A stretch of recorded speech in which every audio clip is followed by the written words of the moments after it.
The cycle network is developed in an iterative process over time, testing facilities with users and gradually providing improved facilities.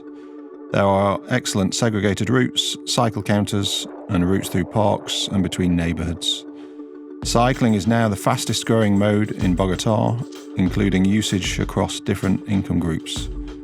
Mode share for cycling has risen to nearly 10% of trips, with Transmilenio at 15%, other bus at 29%, pedestrian at 30%, and the private car at just 11%. More than 800,000 trips are made by bikes in Bogotá every day.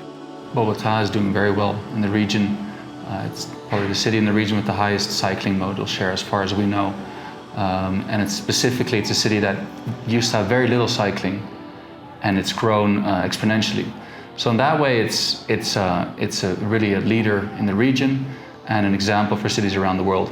However, that doesn't mean that cycling is easy, comfortable, or really up to the standards that we would expect of a cycling city.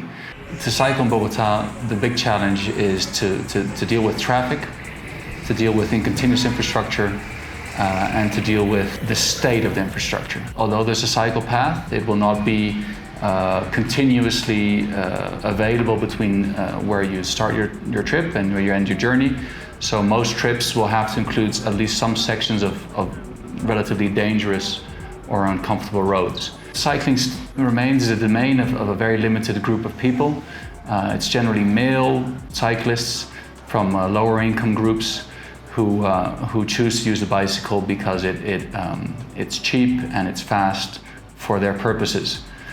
So the big challenge for Bogotá is really increasing the range of people that will be using the bicycle, to get more women to use the bicycles, to get more children or the elderly on the bicycles.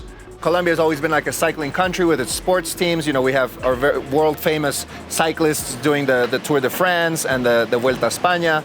But it was in the late 90s when the current mayor of Bogotá, Enrique Peñalosa, and during his first term, he actually started building the cycling network. So in the first administration, he built almost 300 kilometers of brand new bike lanes, and these didn't exist before. So really there was no kind of urban cycling happening back then to speak of. So he starts creating this network, he starts creating the bike parkings in the Transmilenio BRT system, and really just kind of planting the seeds for what would become a vision for the city, a vision of a cycling city. Today in 2019, this mayor is in his second term, and we're also working on kind of consolidating and kind of really giving a boost to this vision, and we're working on many different kinds of projects. Here in Despacio, we work a lot in the analysis of the conditions for cycling infrastructure, and we've developed a very important tool for Colombian cities, which is the Guide for Cycling Infrastructure. And this document is based on the experiences of cities in the Netherlands and Denmark, which are really example countries in this regard. And regarding the quality of the cycling network, which is citywide, we established 5 principles. And the principles are attractiveness, comfort, whether it's direct, whether it's coherent, and whether it's safe. So Bogotá has a lot of different types of cycling infrastructure, and often it's very difficult as a cyclist you have to learn to use different kinds of cycling infrastructure. Originally, the first network that was built in Bogotá was all on the sidewalk level, bi-directional tracks, which works quite well in some locations, but in other locations it's quite difficult because you have interaction with pedestrians and it's just not that comfortable and direct. Now there's more and more cycling infrastructure that's either being done on the separator in the middle or even on the road level. And so these are new kinds of infrastructure that have some significant advantages in terms of comfort, in terms of safety as well. Within this idea of organizing the growth of the city, you get a very special project also by this mayor during his first administration, which was the Alameda al Porvenir. That project is basically, it's a little longer than 18 kilometers. It's a boulevard only for pedestrians and cyclists. So it's a tree-lined boulevard. That's the connotation of Alameda. And what happened was it was built before development and growth came in. So it was literally kind of grass fields with the Alameda al Porvenir, kind of giving it a spinal kind of structure on which development could grow around. Fast forward 20 years later till today, and you see that you do have a lot of development and a lot of transportation happening around this idea of a pedestrian cycle boulevard. You have a lot of people using the bicycle, you have a lot of people walking, and you have a lot of public space for people who are living in a very dense area. Even though it's over 100 years old, cycling has the immense potential to be a transport mode of the future. We see some leading countries in Europe where cycling is really, it's all ages, all groups, everybody uses it. And we would like to see that happen here in Bogotá, and we think there's a potential for that around the world. Bogotá shows it's possible. 20 years ago, the city had less than 1% of its trips being done by bicycle. Nowadays, it's close to 10%. It takes a lot of political will. It takes a lot of trial and error to get it right. And it's not easy to do it. Right? Bogotá has had some very important advantages in terms of topography and climate. It's a relatively flat city. It has a reasonably nice temperature for cycling. But that doesn't mean that a city with a more challenging topography or a more challenging climate is not able to achieve those numbers. There's even a lot of hot cities here in Colombia where cycling mode shares are also close to 10%. Obviously, when the inclinations of the roads go over 5 or 6%, it starts to get very difficult to have cycling. We don't think it's a cure-all for all the cities in the world, but with introduction of electric bicycles, cycle hire that could be used to do the downward trips.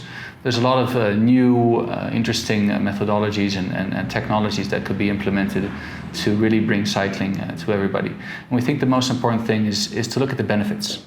And the benefits are huge. There are huge benefits in terms of the cost of transport. There's huge benefits in terms of the health of the users.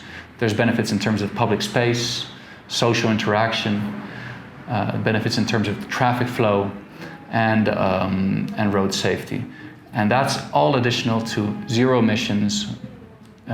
So really, it's something that we need to look at seriously, with technical criteria, with a clear analysis of the benefits and of the costs and what's necessary to implement. But we believe that in the large majority of cities around the world, it has the potential to be a large contributor to the mode share of trips. One of the strategies that we've been using here in Bogotá to implement bike infrastructure, especially when it comes to taking space away from cars, what we do is we test it out. So we put these kind of temporary, huge orange segregators, so they're just these plastic pieces of kind of cubes, and we put them on the street, and what they do is they allow us to first get an early reaction from the community as to whether they're going to accept it or whether they have issues with it, and to understand those issues and see if some of them are valid and we need to change the design. And second, we actually start building up demand for the corridor. So we start giving cyclists an early signal that, hey, this is a corridor that's available, would you use it? And it's kind of a real-life 3D question, right? And so they start answering the question by either using it or not using it. And in some cases, we get huge responses, and in some cases, we don't. We have one corridor here which has been very successful. It's the 11th Street corridor. It had a cycle lane on the sidewalk before, but it was a very low level of service cycle lane, very narrow for the volumes, a lot of intersections that had grade changes. And we basically smoothed it out, put it at street level, and we did a cycle-specific traffic lights, demarcation, and a bunch of other things, and we saw an increase in demand of almost 100% within the first 6 to 8 months. The cycle routes also integrate with the BRT interchange stations, providing last-mile connectivity to the bus network. High-quality cycle parking is provided at many of the BRT portals, with internal secure parking and cycle hire and repair also available. One of the big desires of this Espacio for the next decade would be to see more a more professional, a more technically grounded implementation of cycling infrastructure, which until now has been done as kind of a thing that's extra, it's additional to road projects. We would like to see it based on technical criteria and integrated into any mobility project of the city. So to do that, we're taking on projects, talking to municipal administrations, and developing important resources such as the manual.